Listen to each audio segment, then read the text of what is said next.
A santa paz de Deus, querida Irmandade, queridos ouvintes do canal CCB Sem Reforma. Tudo bom com vocês?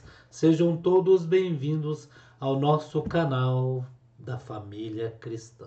CCB Sem Reforma oficial desde 2007. Irmãos, aviso CCB urgente.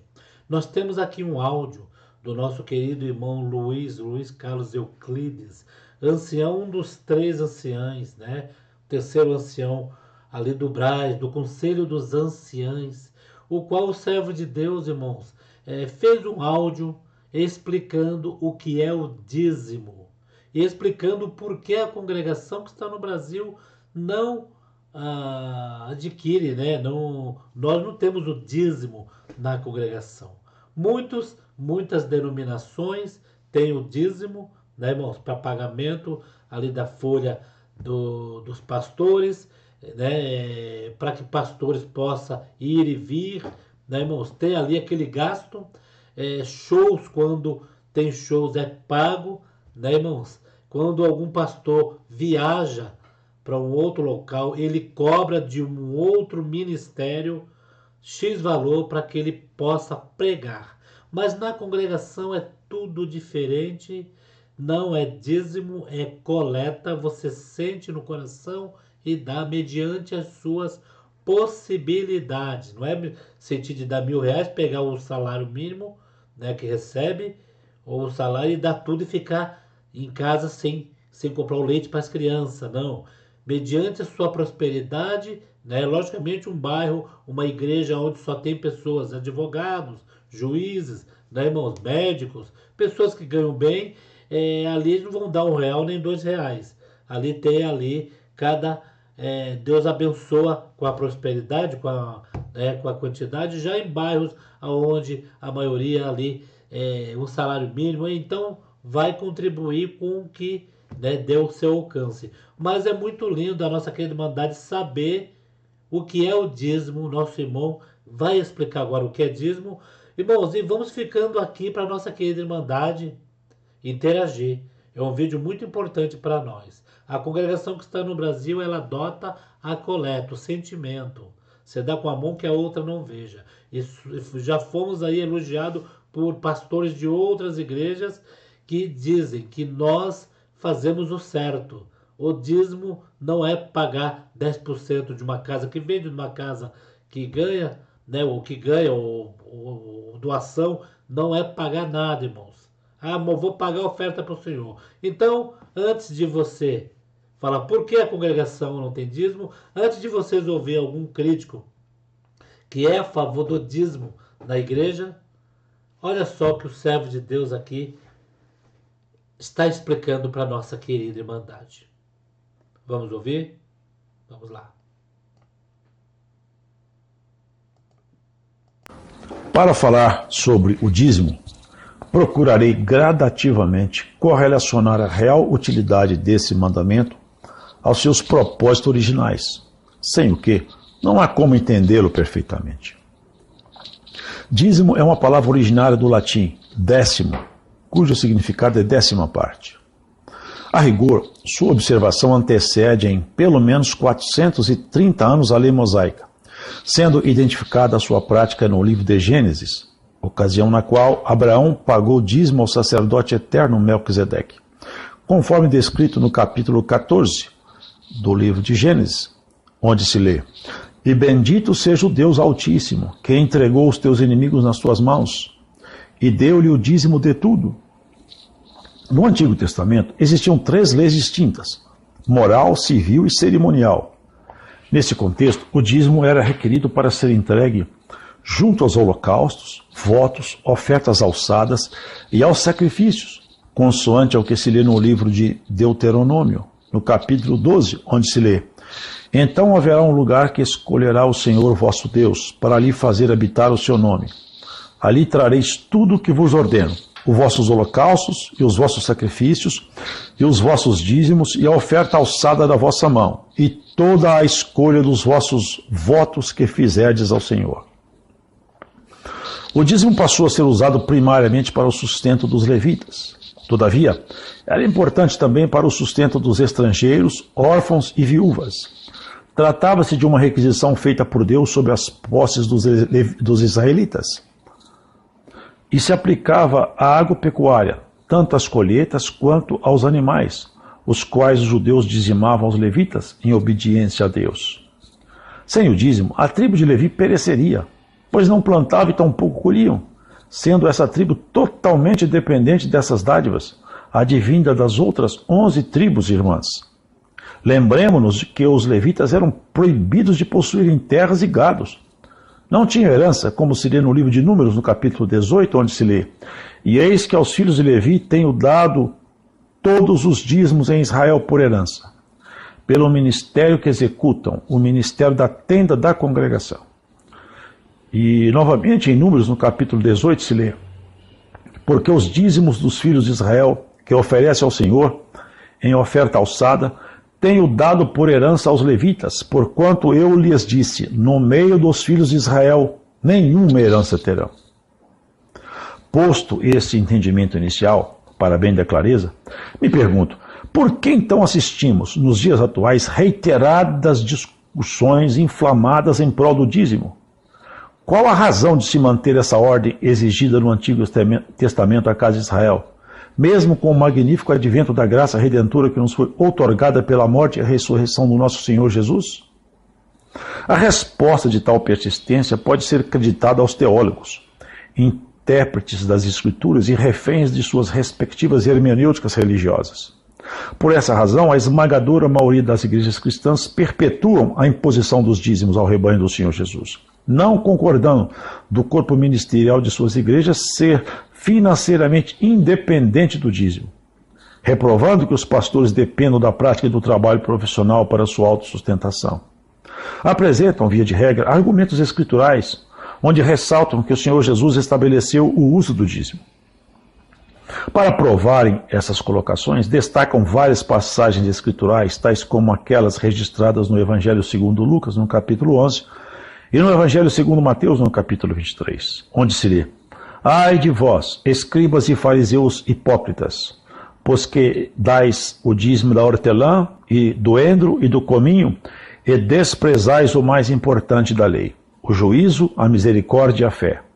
Deveis, porém, fazer essas coisas e não omitir aquelas.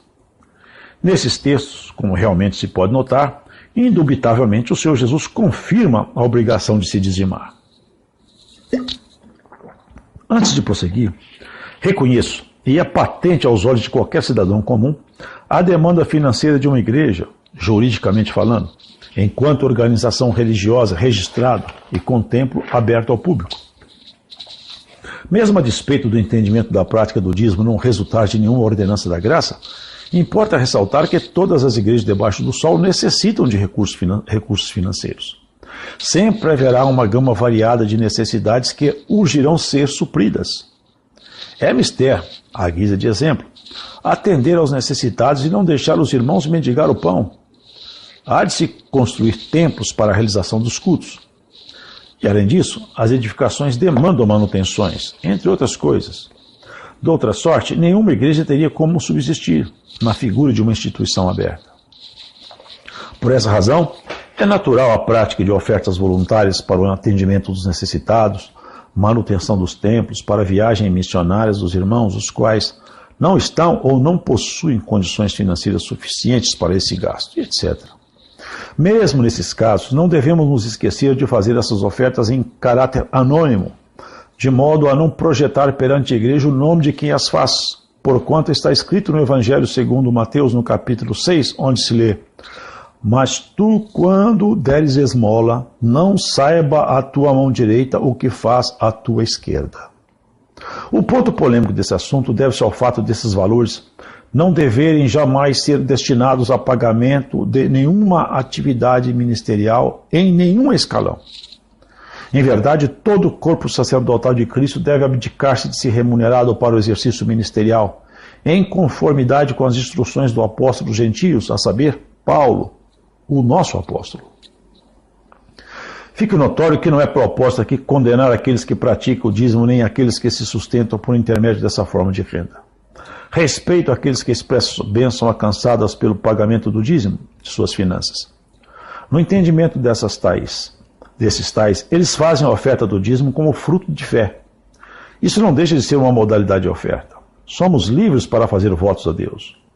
Contudo, muito embora o dízimo encontre fundamento bíblico no Antigo Testamento, ele definitivamente não é obrigatório no propósito doutrinal do Novo Testamento. Nesse novo tempo debaixo da graça, o cuidado para o sustento e suprimento das necessidades existentes entre o ministério e a própria irmandade carente deve nascer de ofertas voluntárias. Por essa razão, as ordenanças oriundas da lei acerca do dízimo, amplamente descritas e determinadas em diversos livros do Antigo Testamento, não serão aqui debatidas por entendermos que, embora sejam legítimas, não se aplicam mais aos tempos da dispensação da plenitude do conhecimento do Filho de Deus, a saber, Jesus, o nosso Senhor, por quem temos acesso ao Pai por intermédio da fé, e não por intermédio das obras da lei. A rigor, as ordenanças da lei prevaleceram somente até a vinda de João Batista.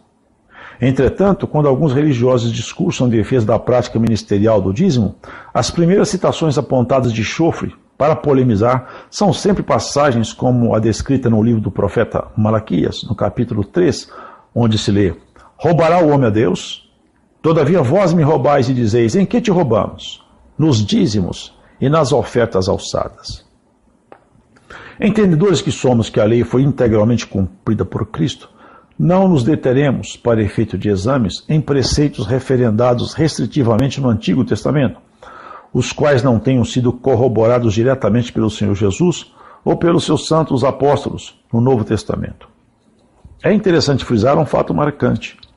O dízimo não é citado em nenhum texto, e muito menos cobrado pelos apóstolos no Novo Testamento, sendo unicamente referido nos evangelhos quando Cristo ainda não havia instituído a graça, resultante da sua morte e seguinte ressurreição.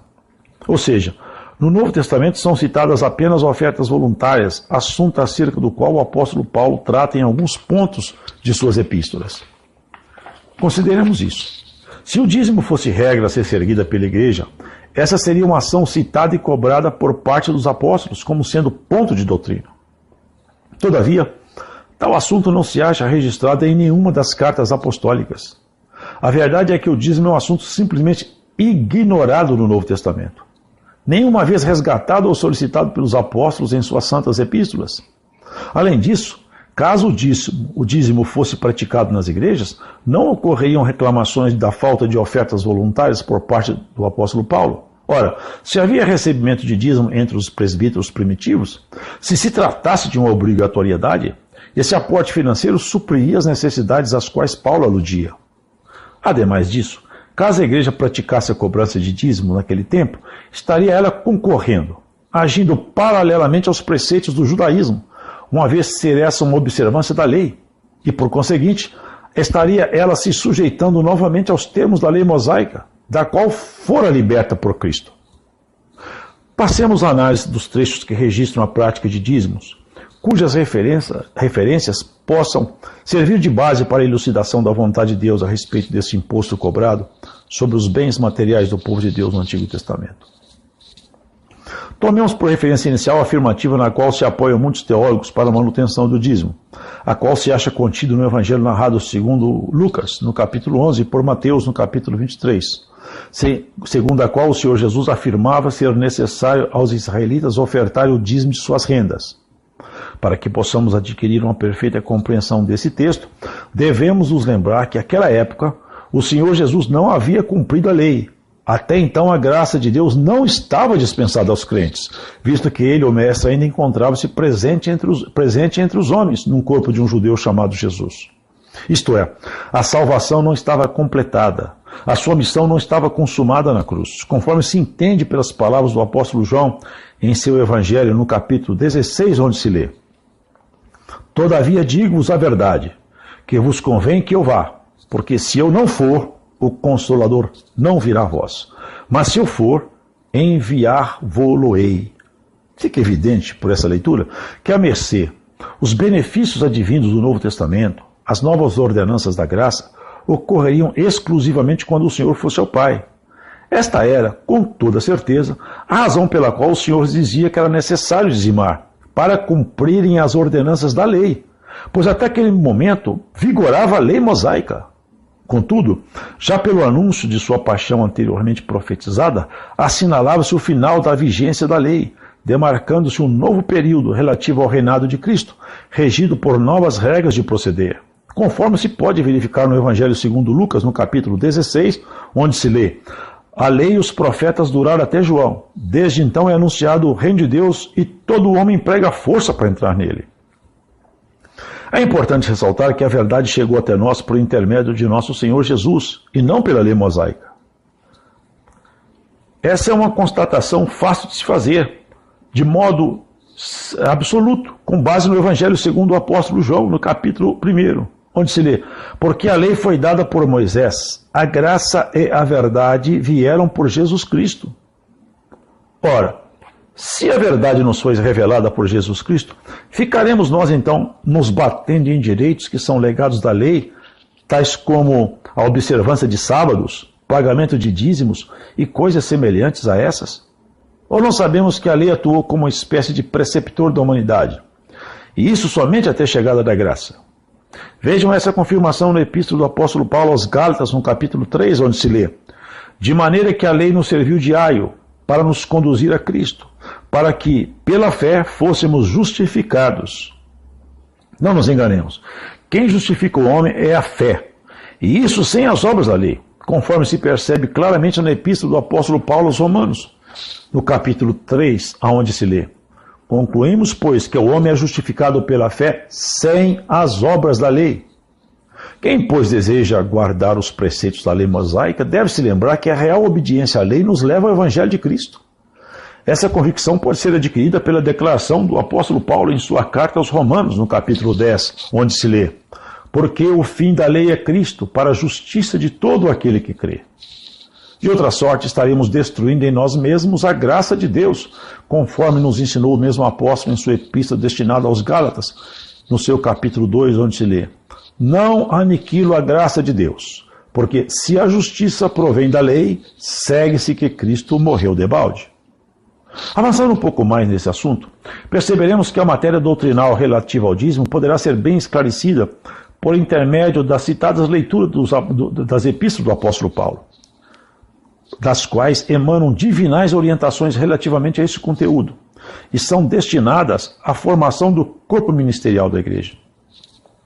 Passemos, portanto, ao exame dessas cartas para que possamos formar juízo referendado em fundamentos escriturais, revelados com o intuito de servir de orientação à nossa conduta. De início, convém expormos de forma transparente e honesta as épocas e situações que retratam o uso das ofertas, e não do dízimo, pelo apóstolo Paulo.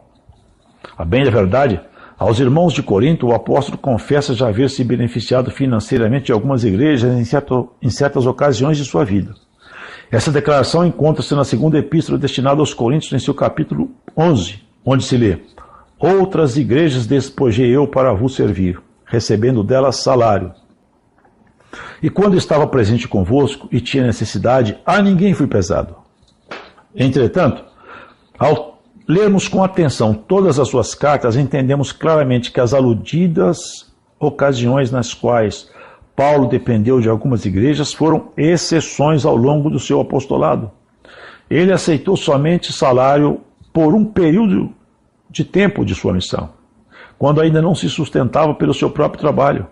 A compreensão da ajuda a qual se refere o apóstolo Paulo na supracitada epístola aos Coríntios pode ser entendida quando efetuamos a leitura de sua carta destinada aos Filipenses no capítulo 4, onde se lê: e bem sabeis também vós, ó Filipenses, que no princípio do Evangelho, quando parti da Macedônia, nenhuma igreja comunicou comigo com respeito a dar e a receber, senão somente a vós.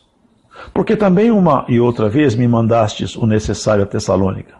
Não que procure dádivas, mas procuro o fruto que aumente a vossa conta. Mas bastante tenho recebido, tenho abundância. Cheio estou, depois que recebi de Epafrodito, que de vossa parte me foi enviado, como cheiro de suavidade e sacrifício agradável e aprazível a Deus. Podemos nos assegurar que o auxílio ao qual se referia Paulo, recebido da parte dos irmãos filipenses, constituiu-se numa notória exceção em sua carreira, conforme se depreende por intermédio da declaração citada. Nenhuma igreja comunicou comigo com respeito a dar e a receber, senão vós somente. Posto isto para a transparência, que o apóstolo relata ter recebido o salário de algumas igrejas de Filipos, para não ser pesado aos coríntios, suas explicações acerca desse tema são bem evidentes e objetivas. Por elas, podemos entender indubitavelmente que ele não fez desse citado salário, proveniente de ofertas, a sua forma permanente de sustento, mas fez uso desse benefício somente por um tempo, conforme sua necessidade ocasional. A distinção existente entre dízimo e oferta voluntária pode ser esclarecida pela compreensão das grandes diferenças da relação do homem com Deus no tempo da lei e no tempo da graça. Em cada um desses tempos, lei e graça, trata-se o assunto do sustento ou suprimento das necessidades materiais do povo de Deus sob uma ótica. Em outras palavras, a visão da lei é o dízimo, uma obrigação, uma imposição com quantidade determinada e sem liberdade de sentimentos nesse particular. Portanto, na lei, o percentual devido é previamente definido, devendo ser rigorosamente respeitado. Já agora, sob a ótica da graça, o que existem são as ofertas voluntárias, sendo cada coração livre para ofertar conforme a medida do amor encontrado em cada crente. No Novo Testamento estamos em tempos da revelação, onde Deus nos desvenda, nos mostra sua vontade, colocando em cada fiel a porção que Ele requer de cada um. Trata-se de uma etapa da igreja na qual deve haver total liberdade para a expressão do amor e da fé em cada alma, conforme cada um sente de per si para com Deus. Não nos restam dúvidas. Há uma imensa diferença entre a forma de tratamento da lei e da graça, nos quesitos dízimo e ofertas voluntárias.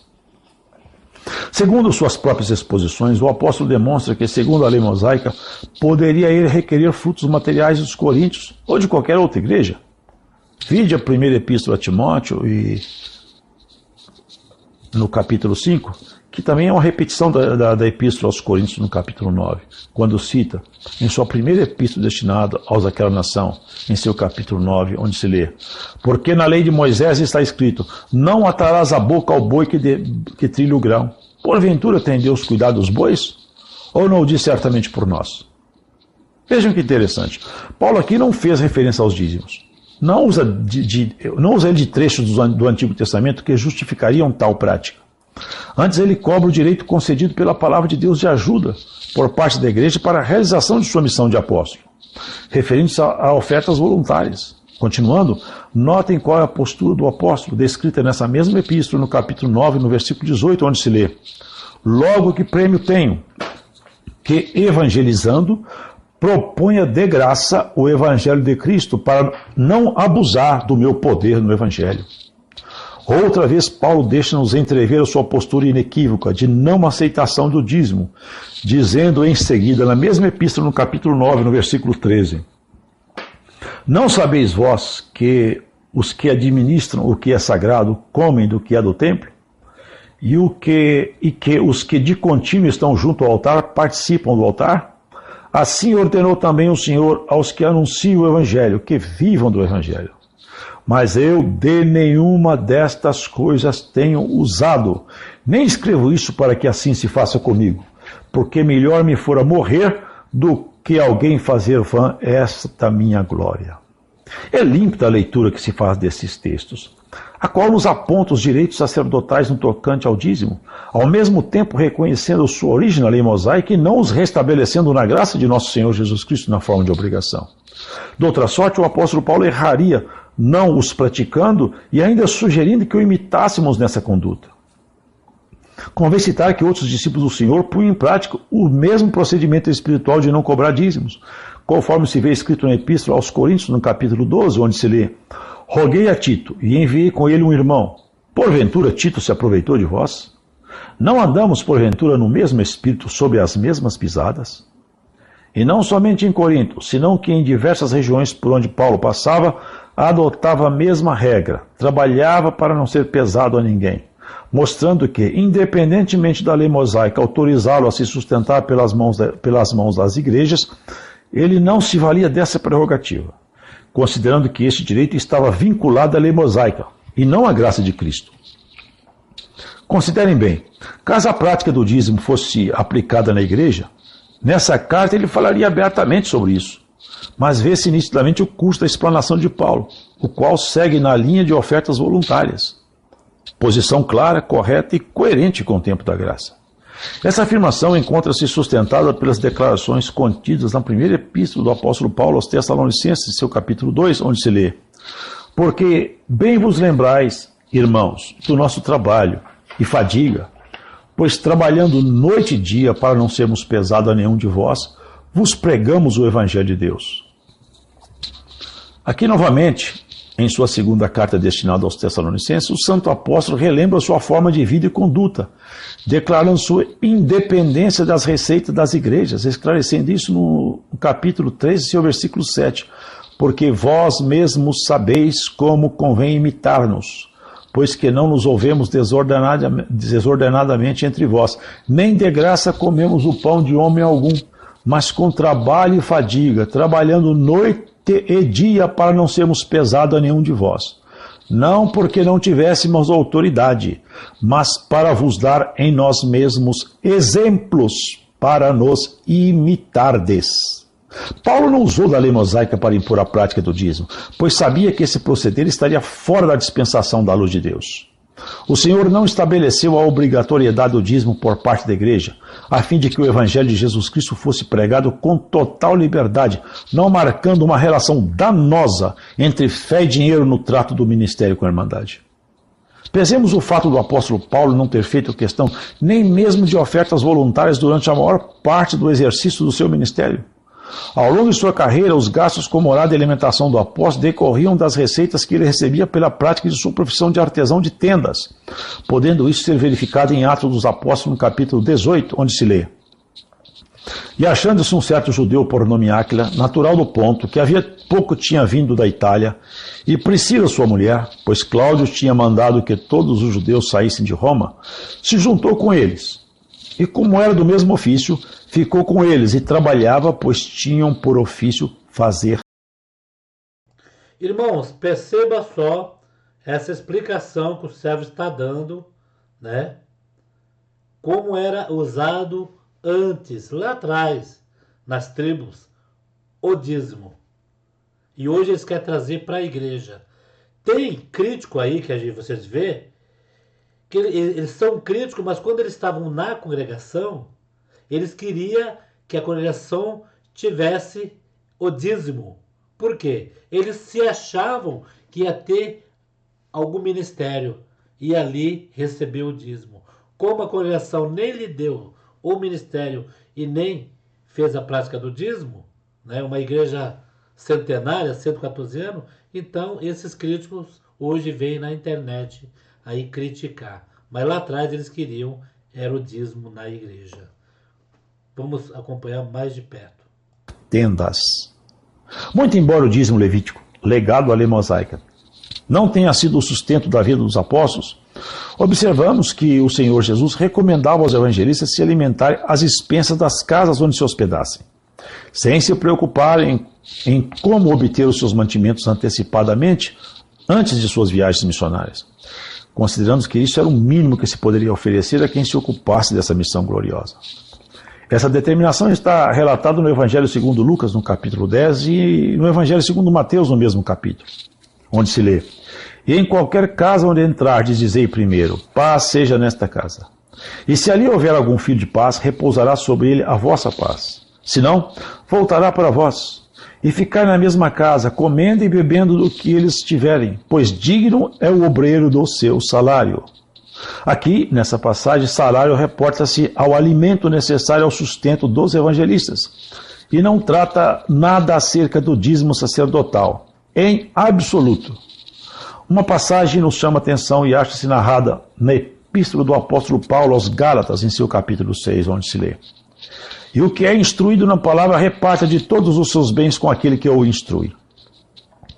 Aqui se trata da comunicação dos bens materiais da parte dos irmãos com aqueles que exercem o ministério da palavra. Contudo, vejam com atenção que, mais uma vez, não se trata de dízimo, até porque se fala de repartir todos os bens e não doar a 10ª parte. Aliás, Essa era uma prática comum entre os discípulos no início da formação da igreja, conforme se pode constatar em Atos dos Apóstolos, no capítulo 2, onde se lê: todos os que criam estavam juntos e tinham tudo em comum.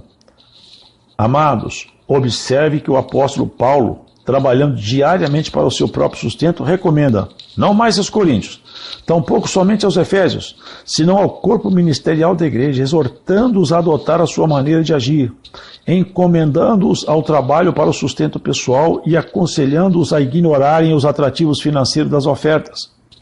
Confiram essa incumbência no livro de Atos dos Apóstolos, no capítulo 20, em seu versículo 33, onde se lê: de ninguém cobicei prata nem ouro, nem vestes. Vós mesmos sabeis que essas mãos proveram as minhas necessidades e as dos que estavam comigo. Em tudo vos deu exemplo de que assim trabalhando é necessário socorrer os enfermos, recordando as palavras do Senhor Jesus, porquanto ele mesmo disse: coisa mais bem-aventurada é dar do que receber.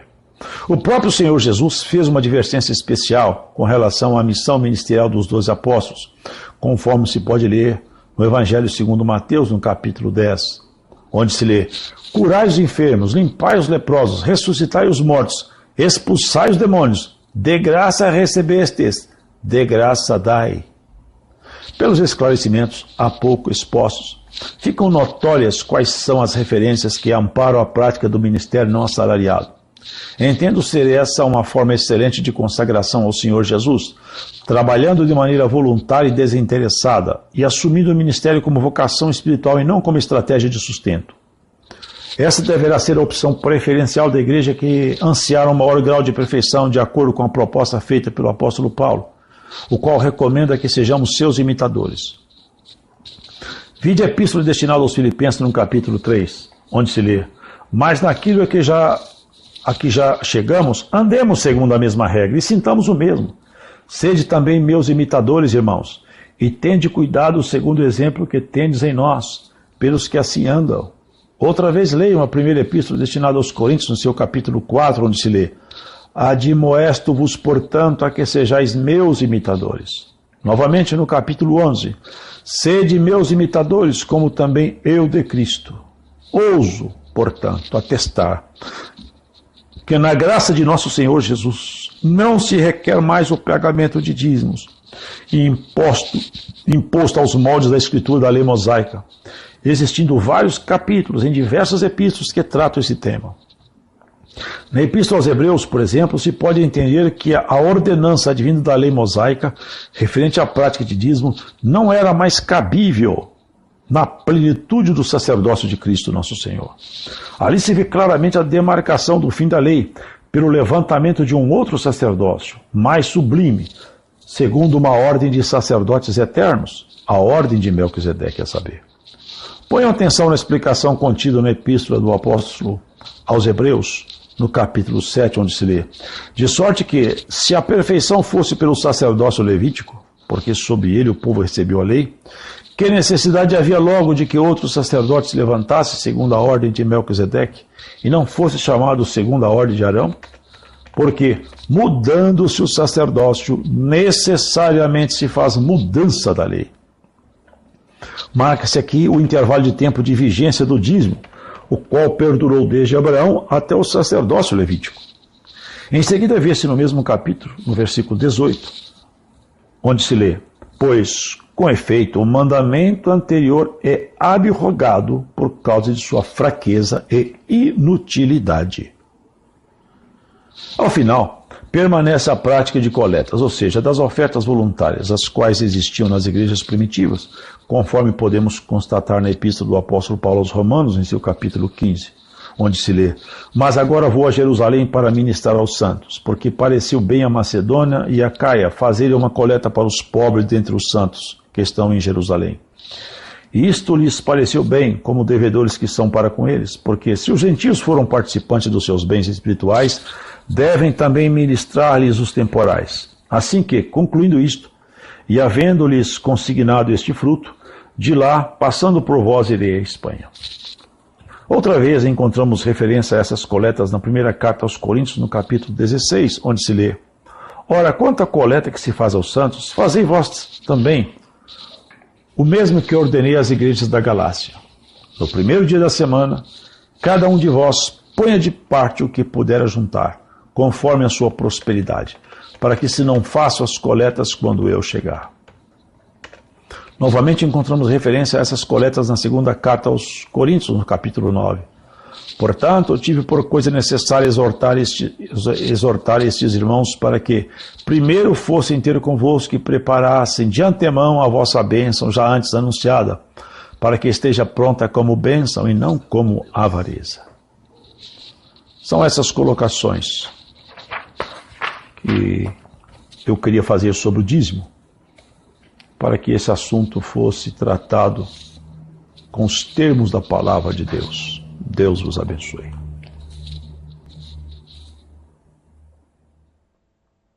Santo Deus, irmão. Que coisa linda, né, irmãos?